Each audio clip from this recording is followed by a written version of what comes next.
Hi everyone, my name is Claudia Tom, and I'm going to be doing a synthesis of our Module 4 readings. So one of the main key points is print awareness, where students and children would notice words or symbols around them and try to make sense of them. So print is everywhere, and soon when kids start to notice print, they'll start to write it down on a piece of paper. Sometimes when they're really young, it'll be scribbles, and then they'll work up to symbols, and then they'll even work up to letters. And once they get up to letters, they can even start writing them in a sequential order, like their alphabet letters. And even if they spell something incorrectly, they can still know, yes, that is cat or dog, whatever word that they're trying to write. Another main key point that I saw was book handling. One of the aspects of book handling is the functions of books. So kids start to learn what the functions of books are, that whether it's to entertain them, to inform them, to persuade them, or just reading something that pleases them. Children who believe that books serve meaningful functions and they have reason to read them.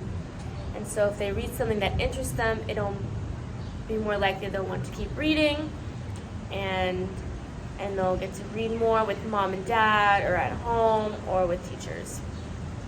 There's also book sharing and how they share books with others, sharing books with a classmate, with brother or sister, or with the teachers. Where they sit, they can be sitting in front of the teacher while the teacher's reading the book. They can sit next to you so you and the student can see the book and the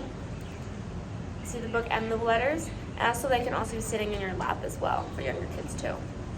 And if they participate by asking questions or trying to predict what happens in the book that'll come next, or even just noticing like what's going on. If it's a picture book, if there's a cow, they'll be like, ooh, that is a cow, or anything else like that. Another main key point is a reading process system. This is when a person reads, they may visualize what is happening, predicting what might happen next, infer what the character is feeling, and several thinking processes going on in the reader's head, and to make sure they make sense of the story. Another main key point is the zone of proximal development. So what a child can do with assistance of a parent. And another main key point is the zone of actual development, which is things a child has total control over and can do without any assistance. So they can do either writing or reading by themselves without the teacher or a parent's help. So the purpose and the impact of the text is to get readers to understand children to learn language and literacy all around us. We see it in restaurants, we see it in poster boards, signs, stop signs, traffic signs. And so once children start to learn and understand print, they start to write letters or symbols to represent words, and soon they'll learn to spell them correctly, like I mentioned before. When we teach children to read, they will start to understand the purpose of reading and the reading process system that goes in our heads. And teaching reading can be tricky because it's all they're thinking, and we can't really teach them how to think when they read, or when they write. So everyone also just reads and learns at different paces, and it is best to teach children during their zone of proximal development. So some ideas that stood out to me is when you teach children within their zone of proximal development. This was developed by Vygotsky, and this is where the child can do it with the help of a parent. They have the highest potential for successful learning, and so if you're a teacher and you're ever wondering, is my student actually learning? It's best if we do it in their zone of proximal development, where you do help them, but with just a little bit. Students will see the task, skill, or strategic thinking being modeled for them, then doing it together, and eventually learning independently, and so you can kind of back off and support them. And this kind of reminds me of a See One, Do One, where students will watch the teacher model the worksheet or the activity, then maybe they do one together, and then they try on their own. I kind of found a similarity and a connection there. And so some of the new ideas that I encountered are registering when reading. When kids will notice if it's fiction, it'll say in the reading, once upon a time or one day. So students will know this is a fiction book because of the wording. It registers in their head, this is a fiction book because it's telling a story. Whereas a nonfiction book will talk about examples or comparing and contrasting or giving actual statement facts. And students will be able to register when they read if it's a fiction or a nonfiction book, or even if it's like a thriller book. Another new idea I encountered was holistic remembering and responsive reading, which is responding with a certain level of help based on what the child needs at that exact moment of difficulty. That is one of the aspects of zone of proximal development. This is if they need help, the teacher can help them when they need to, to ensure that they are learning something. So a point in the text that confirmed my background knowledge is in the article of How Reading Works. This text confirmed my background knowledge of the phrase they used over and over again at the beginning of the chapter, which was, but some were struggling and falling behind. It was in italicized at the end of each paragraph on the second page. And so I kind of related this to this because growing up, my second grade teacher began to notice my reading comprehension skills were lacking and I was falling behind in my reading comprehension skills. I relate this to the elementary schools where teachers used a literate-based individualized reading program where classrooms were filled with books and we read daily.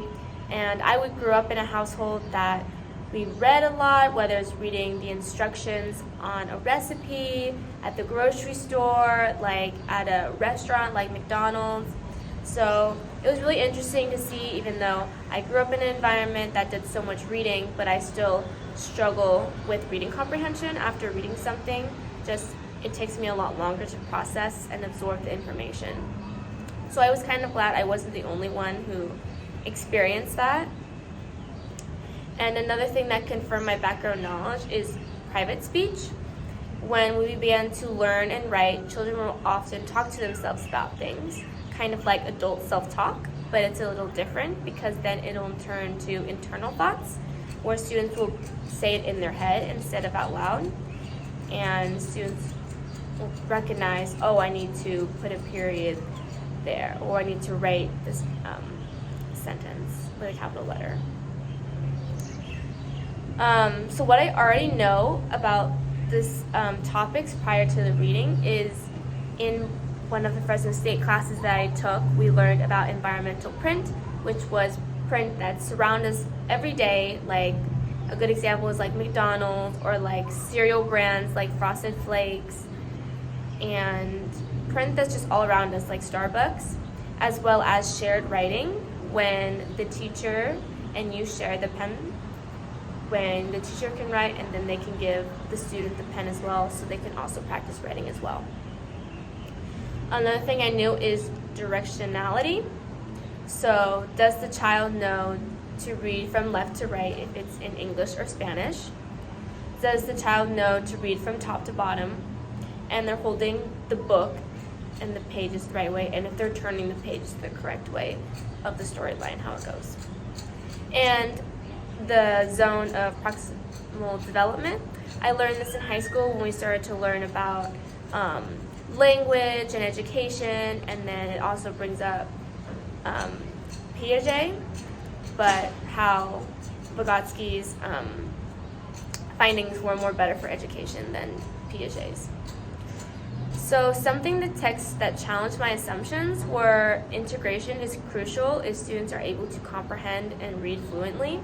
I didn't really think about this when you are teaching kids to read. It's really important to integrate like stories and books, not just focusing on one specific thing like phonics. To just integrate everything, it'll just be easier for them to read and to comprehend. And next is self-regulation for readers.